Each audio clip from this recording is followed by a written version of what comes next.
Hello friend, आज फेरि पनि तपाईँहरूको लागि मैले एउटा इन्ट्रेस्टिङ भिडियो लिएर आइरहेको छु है। अस्ति चाहिँ मैले तपाईँहरूलाई त्यो वाइफाई क्यामेराको बारेमा अलिकति जानकारी दिएको थिएँ, इन्फर्मेसन है। त्यो क्यामेरामा चाहिँ तपाईँको जबसम्म वाइफाई हुँदैन तबसम्म चल्थेन। अन्त अहिले चाहिँ अब हामीले सबैको घरमा त वाइफाई त इन्स्टल हुँदैन, तर भए पनि अब त्यसको लागि चिप एन्ड बेस्ट सल्युसन चाहिँ के छ भन्दाखेरि एउटा वाइफाई राउटर जुन चाहिँ मैले मगाएको छु हो। त्यो चाहिँ फिक्स तपाईँहरूले घरमा राख्न सक्नुहुन्छ। वाइफाई राउटर चाहिँ तपाईँको यस्तो हुन्छ हो।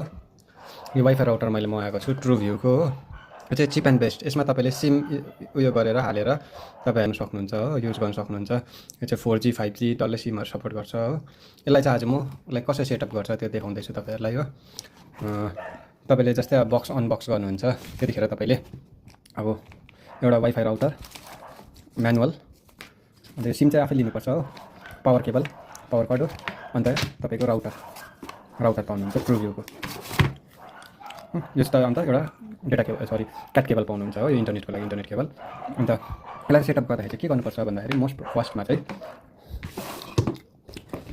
तपाईँहरूले एक दुईवटा चिज याद राख्नुपर्ने हुन्छ हो।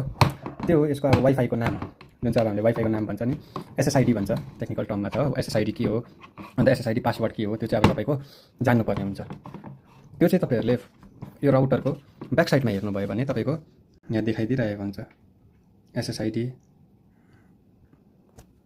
एसएसआइडी पासवर्डहरू यहाँ हुन्छ हो। किन ब्लर भयो। अन्त तपाईँको यो त्यो आइपी एड्रेसहरू डल्लै यहाँ हुन्छ हो। आइपी एड्रेसमा युजर नेम र पासवर्ड पनि हुन्छ। अनि यो चाहिँ सबैको सायद सेमै हुन्छ र तपाईँले फर्स्ट इनिसियलाइज गरेर सेटअप गरेर चाहिँ यो चेन्जहरू गर्न सक्नुहुन्छ हो। त्यो चाहिँ आज म तपाईँलाई डिटेलमा बताउँदैछु हो। त्यसको लागि फर्स्ट अब हामीले प्लगइन गर्नुपर्ने हुन्छ। पावर केबल हाल्यो।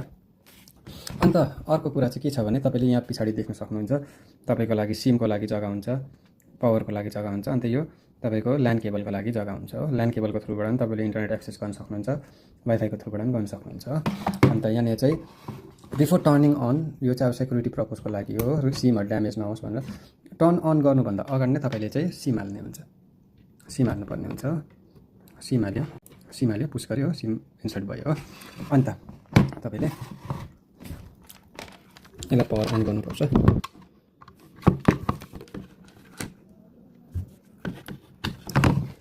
पावर अन गर्दाखेरि तपाईँको पावर बटन बल्छ, पावर बटन बल्यो हो। अन्त वाइफाईको पनि तपाईँको सेटअप अब आउनु थाल्यो।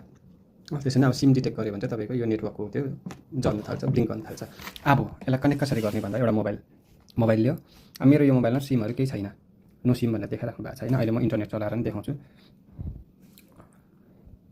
इन्टरनेटमा मैले गुगल भनेर सर्च गऱ्यो भने नो इन्टरनेट भनेर आउँदैछ हो। अब मैले भनेर आउँछ हो, ट्रुभ्यू भनेर हुन्छ। अन्त पासवर्ड जुन चाहिँ छ, पासवर्ड मैले अलरेडी भनेकै थिएँ यहाँ पछाडि हुन्छ भनेर होइन। पासवर्ड देख्न सक्नुहुन्छ 12345678990। अन्त तपाईँको आइपी हो 192.168.0.1। युजर र पासवर्ड पनि तपाईँको दिइरहेकै छ।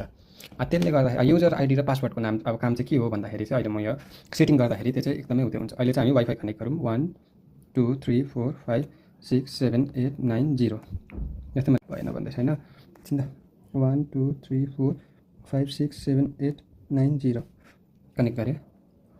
पासवर्ड करेक्ट भयो भने चाहिँ तपाईँको कनेक्टेड भनेर आउँछ। नेट चलेको छ कि छैन त्यसलाई चेक गर्नको लागि अब अघि मैले जुन चाहिँ google.com खोलेको थिएँ, अहिले यहाँ ब्याक अनलाइन भनेर नै आयो। फेरि म गुगलै खोल्छु,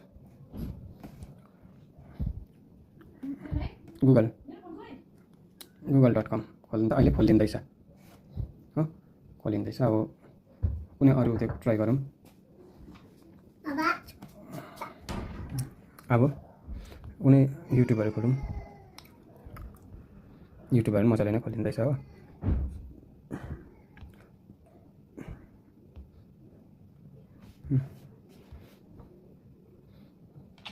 युट्युबहरू पनि राम्रो नै खोलिँदैछ। विच मिन्स जुन चाहिँ अब मेरो इन्टरनेट आउँदैछ तपाईँले चाहिँ यो राउटरको थ्रुबाट कनेक्ट गरेर चाहिँ तपाईँले चाहिँ इन्टरनेट एक्सेस गर्न सकिरहेको छ हो। यो चाहिँ अब घरको कहीँनिर अब एउटा फिक्स सिम तपाईँहरूले त्यसको लागि चाहिँ एउटा फिक्स सिम लियो हो। फिक्स सिम लिएर तपाईँले एउटा घरमा कहीँनिर नेटवर्क आउने जग्गामा इन्स्टल गर्नुभयो भने चाहिँ धेरै नै अब त्यो जुन चाहिँ हामीले घरतिर वाइफाईहरू युज गर्छ त्यो इन्स्टल गर्छ है। अब त्यसभन्दा चाहिँ अब सस्तो दाममै हुन्छ, चिप एन्ड बेस्ट नै हुन्छ हो। अब यसको स्पिड चेक गर्नु पऱ्यो भने तपाईँको fast.com भनेर चाहिँ सर्च गऱ्यो भने पावर बाइ नेटफ्लिक्स हो। तपाईँको 1.3 कति एमबिपिएसमा चल्दो रहेछ, 8.0 एमबिपिएस। त्यो चाहिँ तपाईँहरूले अब यो राउटरलाई कन्फिगर गरेर आफै घरमा प्लग एन्ड प्ले टाइपको अन्त कन्फिगर गरेर तपाईँहरूले इन्टरनेट चलाउन सक्नुहुन्छ हो। मन्थली रिचार्ज एकजनाले गऱ्यो भने अहिले त जियो 5Gहरू त तपाईँको अनलिमिटेड हो होइन। अब अनलिमिटेड तपाईँले चलाउन सक्नुहुन्छ। 6.2 Mbps स्पिडमा चल्दैछ अहिले मेरो चाहिँ। अब अलिक नेटवर्क भएको जग्गामा राख्यो भने राम्रो चल्छ हो।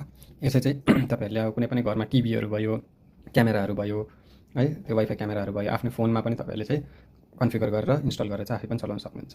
धन्यवाद।